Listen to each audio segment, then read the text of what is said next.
Take a look at yourself for a second. No claws, no razor-sharp teeth, no thick hide or natural armor. And yet, somehow, our kind managed to take over the entire planet. So how did a bunch of soft, two-legged primates outsmart and outlast predators that were literally built to kill? The answer is distance. Our ancestors figured out how to kill without getting close. They came up with a simple yet genius invention, a tool that completely changed the course of human history. Basically, it was a stick designed to hurl another stick. We call it the spear thrower or the Atlatl. The concept behind it is beautifully simple. You take a long dart, hook it onto the end of a lever, and use that lever to add extra reach and power to your throw.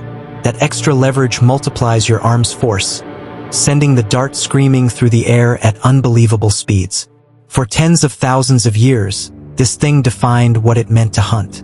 With it, our ancestors brought down bison, bears, and even mammoths, all from a safe distance. For the first time in history, there wasn't a single creature on Earth that was truly out of our reach. In this story, I'm going to dive into the history of the spear thrower, and later on, we'll even see what it can really do. But before that, we've got to look back to a time before this weapon even existed. Back then, ancient humans hunted with thrusting spears. These weapons, tipped with sharp stone points, were absolutely deadly in the right hands. A well-placed thrust could take down a huge animal. But there was a catch. You had to get up close, face to face with a furious beast that wanted you dead. Throwing spears, or javelins, made things a little safer, and we know that by around 300,000 years ago, early humans in Germany, ancestors of the Neanderthals, were already using them. But even with that bit of distance, it was still risky business. Fossil evidence shows that Neanderthals were constantly getting injured. Almost every Neanderthal skeleton we've ever found tells the same story. Broken bones, crushed ribs, shattered faces. The scars of a life spent hunting up close. It was brutal, personal, and incredibly dangerous. Our own ancestors in Africa probably went through the same thing, using nearly identical hunting methods. But somewhere along the line, someone, maybe by accident, maybe through genius, came up with something better: the spear thrower. We don't know exactly when it was first invented. The oldest direct evidence we've found so far are small bone hooks from southern France that date back roughly 20,000 years. But other clues, like ancient projectile points, suggest this weapon might be at least 30,000 years old in Europe. Then there's the famous Mungo Man from Australia. His 43,000-year-old skeleton shows clear signs that he used a spear thrower throughout his life. That points to the idea that early humans brought this weapon with them as they spread out of Africa. Personally, I think it might go back even further. Maybe it was invented more than once by different groups of humans at different times. What we do know for sure is that once the spear thrower appeared, it spread everywhere our species went. And it turned us into the most efficient and dangerous hunters the planet had ever seen. So what made this simple-looking tool so powerful? To understand that, you have to know how it actually works.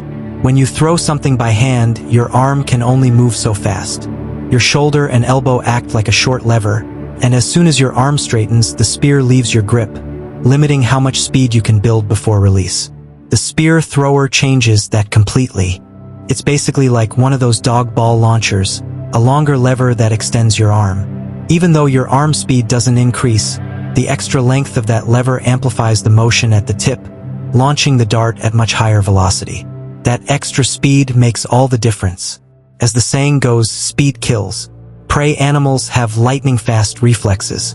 Even big ones like elk can dodge an arrow fired from a compound bow, and hitting one with a hand-thrown javelin is nearly impossible. A javelin might leave your hand traveling about 70 feet per second, but a light dart launched from an Atlatl can reach over 130 feet per second, almost twice as fast.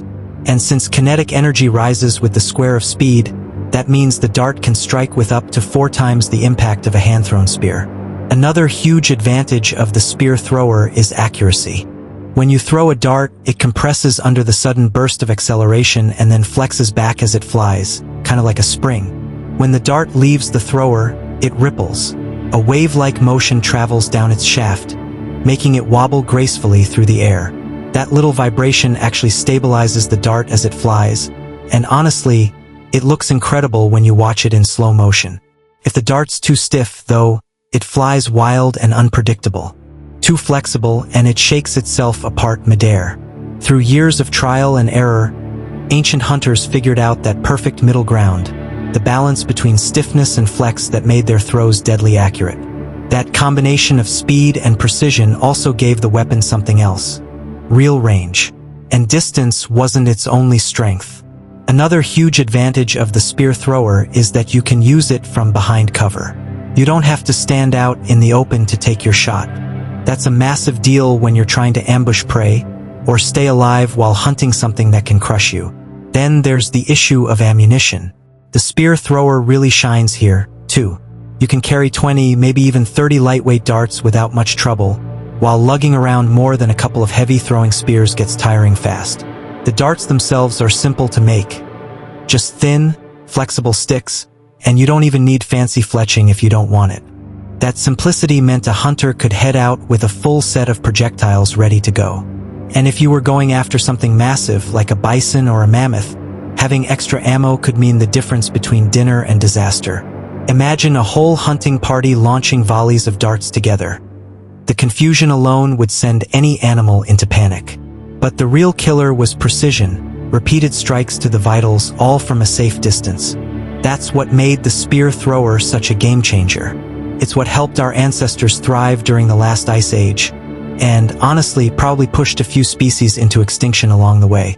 Now, before we really put this weapon to the test, let me show you how to make one yourself.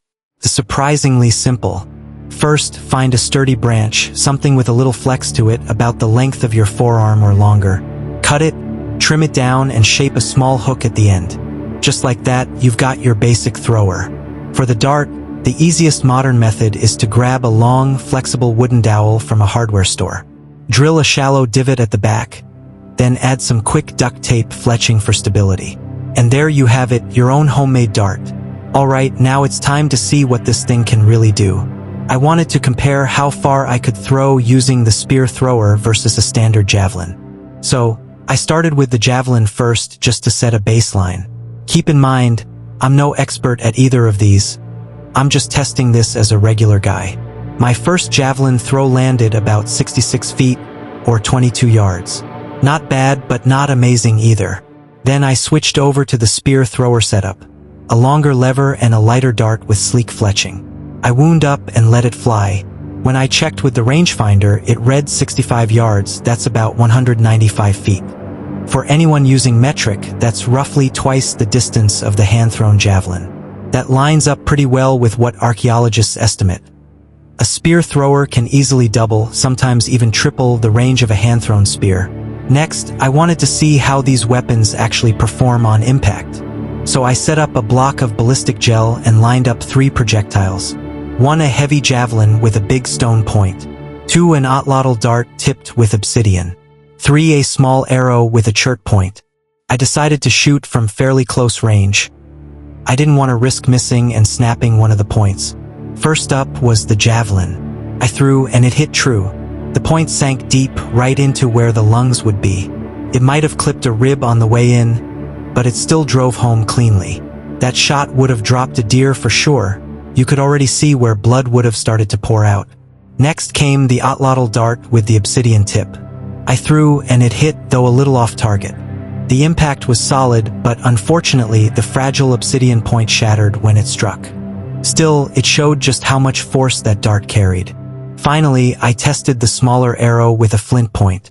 That one hit beautifully, deep penetration, though I missed the organs by just a hair. I adjusted, aimed a little lower and to the left, and tried again. That second shot was perfect. The dart slipped cleanly between 2 ribs and straight into the vital zone. Fatal hit, no question about it. Watching the gel pour out blood like fluid was intense. The power behind these ancient weapons is no joke. And honestly, seeing it up close is both fascinating and a little gruesome. If we walk around to the other side of the target, you can actually see that the dart punched clean through the opposite lung wall. That means this would have been a fatal hit. The animal probably wouldn't have lasted more than a couple hours, maybe even just a few minutes. Let's pull that dart out and take a closer look at the damage. Oh man, look at that. There's still some of the membrane from the lung's blood sac clinging to the point. It's gruesome stuff, but it really drives home just how deadly the Atlatl, the spear thrower, can be. Next up, I wanted to test out a stone-tipped javelin, and honestly, I had a feeling it was going to hit even harder than the others. Javelins just pack so much weight behind them. Once they're in motion, that momentum carries straight through the target. And since I'm throwing from close range, I already knew it was going to be brutal. Just take a look at that broad blade. It's basically a prehistoric knife on a stick. Alright, here goes. I'm throwing from up close because, trust me, I do not want to miss this. Oh wow. Yeah, that was devastating. It hit almost the same spot as before, but either way, that would have been a kill shot. The point went clean between the ribs and straight into the lung. You can't even see the tip anymore. That massive stone blade is buried completely inside. Let's pull it out and see what we're dealing with. Oh man, look at that point. It's still razor sharp. No question about it, that would have dropped any animal in its tracks. So, overall, the tests went really well. Each weapon proved just how lethal these ancient tools really were. The Atlatl performed great. It left a solid wound, though it didn't go quite as deep as the javelin or the arrow. But that's mostly because of the differences in weight and velocity. With the javelin, I can control the aim better and put more force directly behind it. The arrow, meanwhile, flies faster. Still, I'd say the Atlatl stands right alongside those weapons in terms of effectiveness, maybe even surpassing them in some ways. It's fascinating stuff. But now, let's move on to another experiment. This time, I want to measure both the speed and the kinetic energy of the darts. I've got a radar gun set up right over there, and I'm going to use it to clock each throw, then calculate how much energy they're carrying when they hit. First up is a very light dart. After the throw, the radar read 57 miles per hour, and that gives us this much kinetic energy. Next, I switched to a longer, heavier dart. That one clocked in at 48 miles per hour, which means the kinetic energy dropped a little, though it still hit with plenty of force. Then I tried an even heavier and longer dart. I wasn't sure it would survive the throw, but it held up fine, and it hit 55 miles per hour, which actually gave us the highest energy reading so far. Finally, I moved to the heaviest dart in my set. That one traveled 43 miles per hour, and while slower, the sheer mass meant it probably delivered the biggest punch overall. At that point, I wanted to compare it to the javelin just to see which one packed more power. I hadn't done the math yet, so I was just guessing, but I figured the Atlatl dart might hold its own. After running all the numbers, here's what I found. The medium-heavy dart actually produced the most kinetic energy out of everything I threw. The javelin, surprisingly, came in much lower. Now, I'll be the first to admit my test wasn't exactly lab-grade science. So I dug into some proper research. There's a great study on Atlatl ballistics by Devin Pettigrew, and his results were fascinating. He tested all kinds of darts, light ones, heavy ones, thrown by people with real experience using the weapon. The fastest speed he recorded was 84 miles per hour. To compare, a modern 55-pound recurve bow fires an arrow at around 101 miles per hour. But here's the wild part, because the Atlatl dart is much heavier, it actually carried about 40% more kinetic energy. That surprised me, but what caught my attention even more were the results from the heaviest darts. Pettigrew's highest energy throw came from a 195-gram dart traveling 45 miles per hour, producing 87.9 joules of energy. To put that in perspective, only extremely powerful war bows, like the old Turkish or English longbows that required over 100 pounds of draw weight, were capable of exceeding that. Primitive self-bows, the kind our ancient ancestors probably used, couldn't match the sheer striking power of a heavy Atlatl dart. Pettigrew also mentioned an earlier study from 1989 that tested replica Clovis culture Atlatl points and spears on elephant carcasses. Those experiments used much heavier darts, real beasts of projectiles, to see how deep they'd penetrate. Those experimental darts weighed around 465 grams and were clocked at 44 miles per hour, delivering about 93 joules of energy on impact. The results left little room for doubt. Clovis-style projectile points were more than capable of inflicting lethal wounds on African elephants.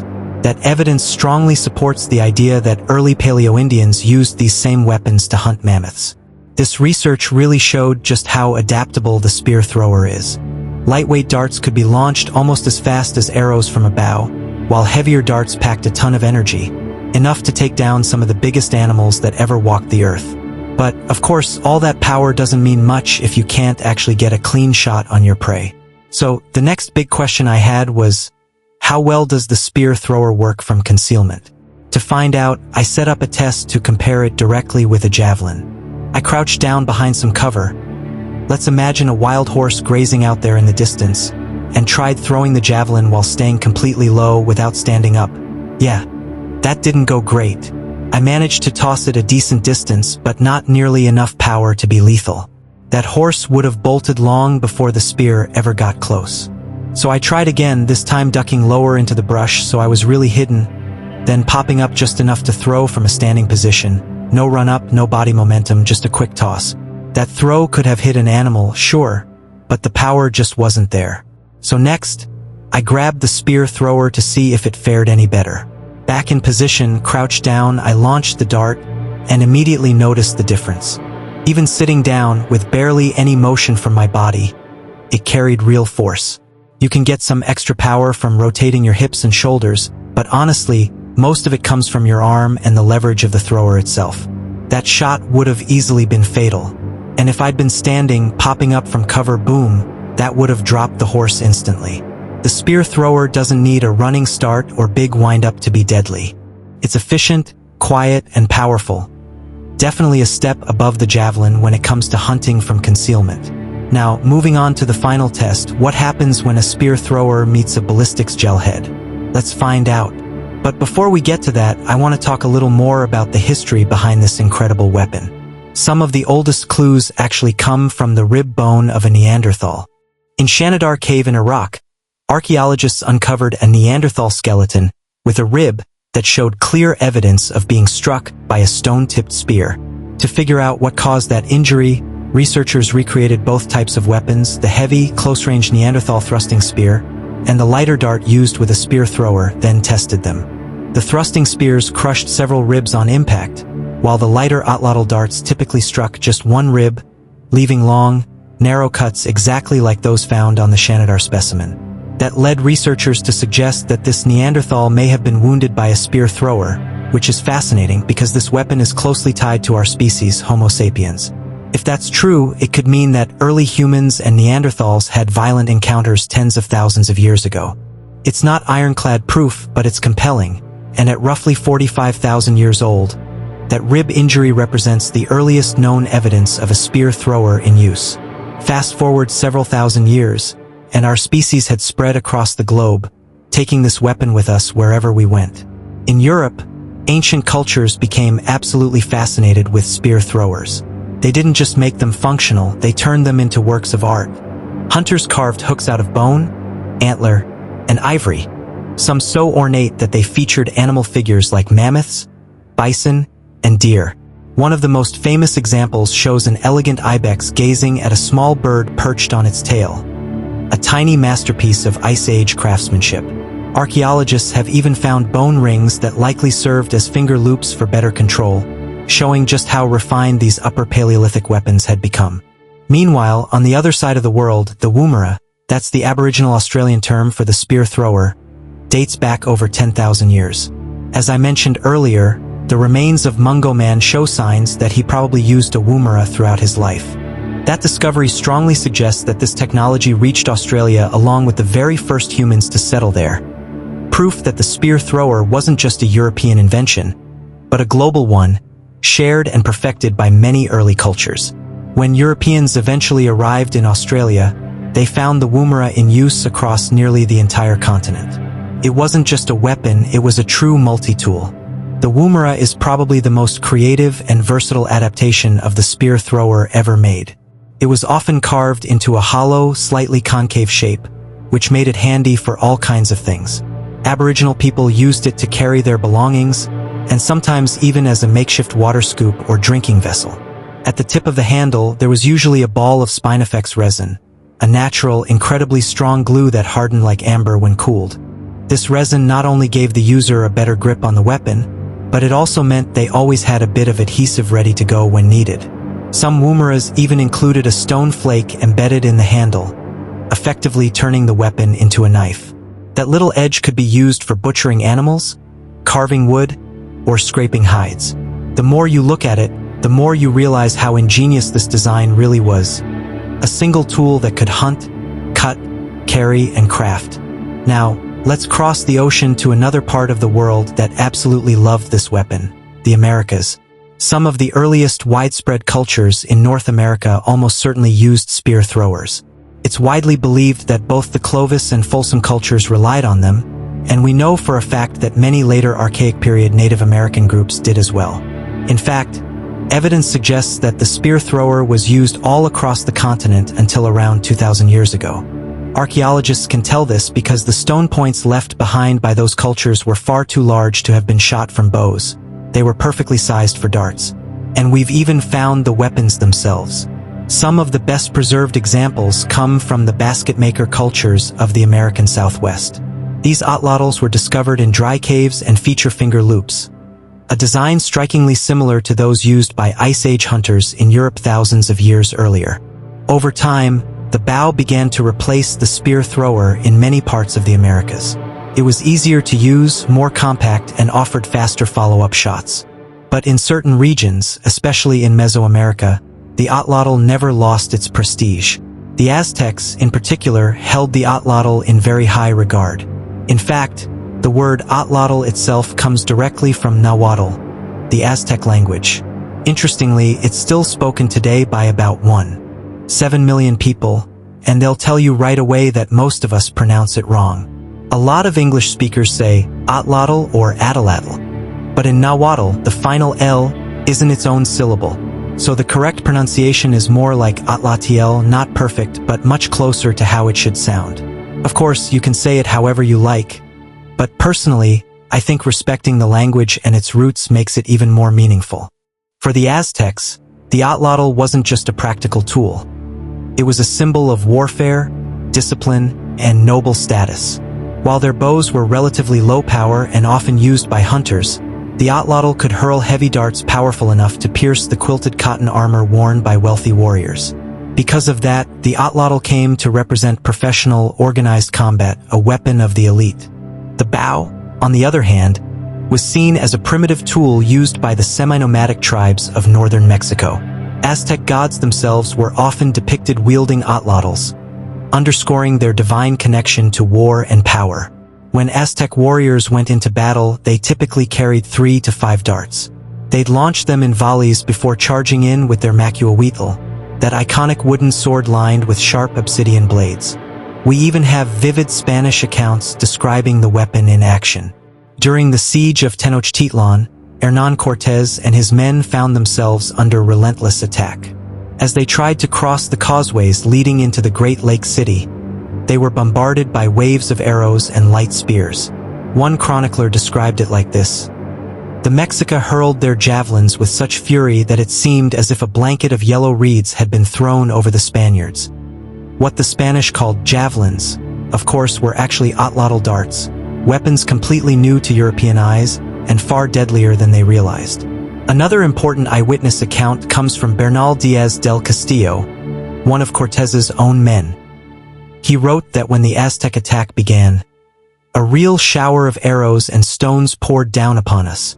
The ground was soon covered with heaps of lances, their blades double-edged and so sharp they pierced every kind of armor, striking especially at the lower body, which had no protection. Diaz even mentioned that one of these spears pierced his breastplate, though it's unclear whether it came from an atlatl dart or a thrusting spear tipped with obsidian. That story may have helped create the later myth that Aztec weapons could cut straight through Spanish steel, but that part isn't true. Obsidian, for all its razor-sharp edges, simply can't punch through solid metal armor. Still, that didn't mean the conquistadors were invincible. Many of them couldn't afford full-plate armor, and some went into battle wearing only chainmail or quilted cotton jackets.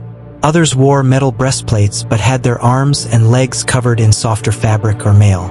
So if an obsidian-tipped dart struck an unprotected area, the thigh, the neck, or the side, it could absolutely be fatal. That's likely what Diaz meant when he warned that the Aztec weapons were especially dangerous to the lower body. Another Spanish description gives us an even clearer look at the atlatl itself. Their offensive weapons are bows and arrows, and darts which they throw with a device made from another stick. The tips are fashioned from stone or sharp fish bone. Some darts have 3 points, making 3 wounds with a single throw. That last part fascinated me. Darts with 3 tips, each designed to tear through flesh and armor alike. I've seen examples of these online and in museum photos, and they show how much thought and creativity went into Aztec weapon design. Their darts were usually tipped with obsidian, some made from long flake blades, others carefully shaped on both sides by facial points. A few real Atlatls from the Aztec world have survived, mostly ceremonial versions used by noblemen. I even got to see a gold-plated Atlatl on display when I was in Florence. Absolutely stunning craftsmanship, complete with bone rings on the handle for grip. After seeing those examples, I decided I just had to recreate one of those 3-pointed darts myself. I mean, how could I not? The thing looks terrifying. Imagine standing on a battlefield with one of those whistling toward you. Suddenly, it's easy to understand how the Aztecs built and defended such a powerful empire. Sadly, I didn't have time to test that replica yet. That'll have to wait for another day. But if this project ever gets 10,000 likes, I promise I'll make a full video testing Aztec weapons in detail.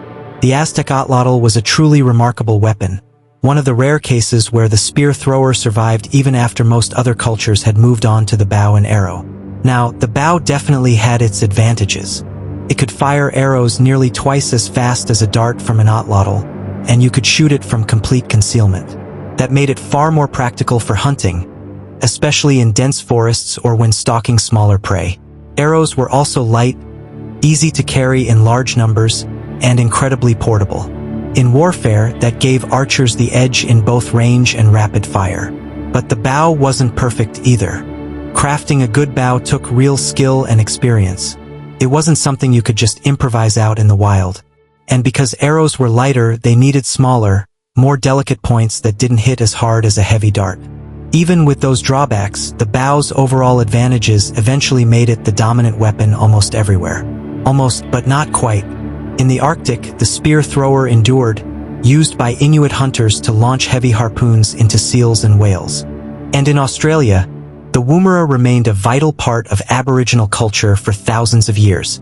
The spear thrower, the Atlatl, was humanity's first true weapon of mass destruction. A simple stick that gave fragile humans the power to bring down beasts of the Ice Age, to stand toe-to-toe with nature itself, and to win. It's an incredible piece of technology, elegant in its simplicity, yet powerful enough to change our species forever.